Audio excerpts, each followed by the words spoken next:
महाभारत में कई ऐसे पात्र हैं जिनमें सभी में अच्छे और बुरे गुण हैं। कई पात्र बुद्धि में समान होते हैं लेकिन उनकी नैतिक विशेषताएं अलग अलग हैं। अब हम आपको बताएंगे कि कौन से महाभारत के पात्र बुद्धि के आधार पर सबसे आगे थे।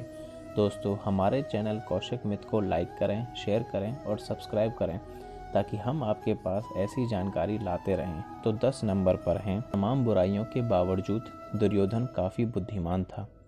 उन्होंने पांडवों के खिलाफ कई योजनाओं में महारत हासिल की और उन्हें निर्वासन में सफलतापूर्वक भेजने में सफल रहे।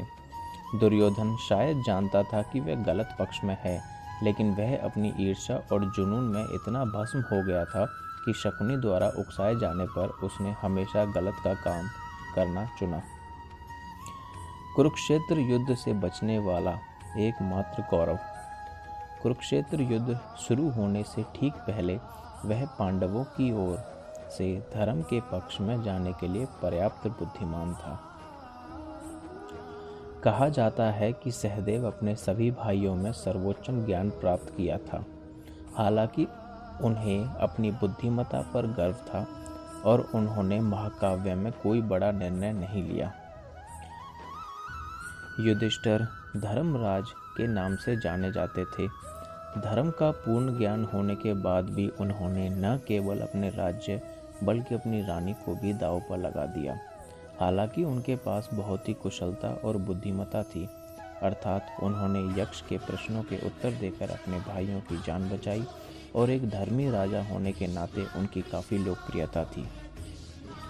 अर्जुन शायद महाकाव्य में सबसे अच्छा योद्धा था और श्री कृष्ण द्वारा गीता की मुख्य शिक्षा देने के लिए चुना गया था। शिक्षाओं के लिए चुने जाने से संकेत मिलता है कि अर्जुन एक ऐसा चरित्र है जिसके साथ अधिकांश लोग मेल खा सकते हैं, क्योंकि वह बहुत घमंडी नहीं था और बहुत ही ईमानदार और बुद्धिमान था।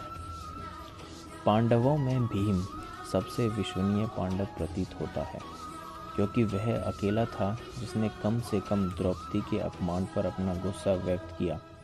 अन्य पांडव केवल अपनी ही पत्नी के अपमान पर चुप थे।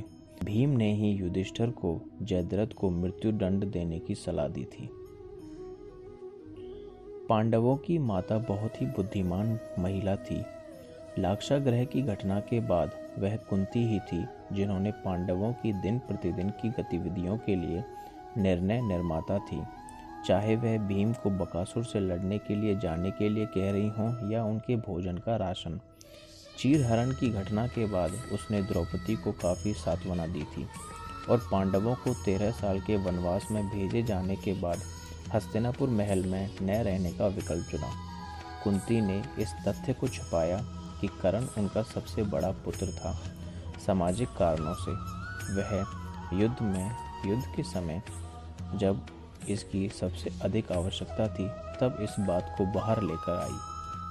द्रौपदी महाकाव्य की नायिका थी और युद्ध के पीछे सबसे शक्तिशाली महिलाओं में से एक थी। वह अबला नारी नहीं थी, जैसा कि आम तौर पर अतीत में भारतीय महिलाओं के लिए उपयोग किया जाता है, लेकिन वह बहुत ही साहसी और स्वाभिमानी महिला जिसने तथाकथित सम्मानीय पुरुषों जैसे कि भीष्म, द्रोण और पांडवों को सट्टेबाजी पर उनके अधिकारों पर चुनौती देती है। महिला और उनकी गरिमा की रक्षा के लिए इन्होंने कुछ नहीं किया, ये बात सबको बताती है।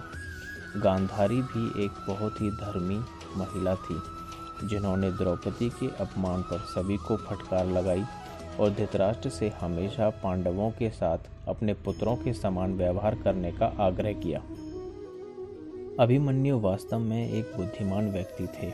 वह केवल गर्व में ही अपने पिता की बात सुनकर चक्रव्यूह के बारे में जान गए थे।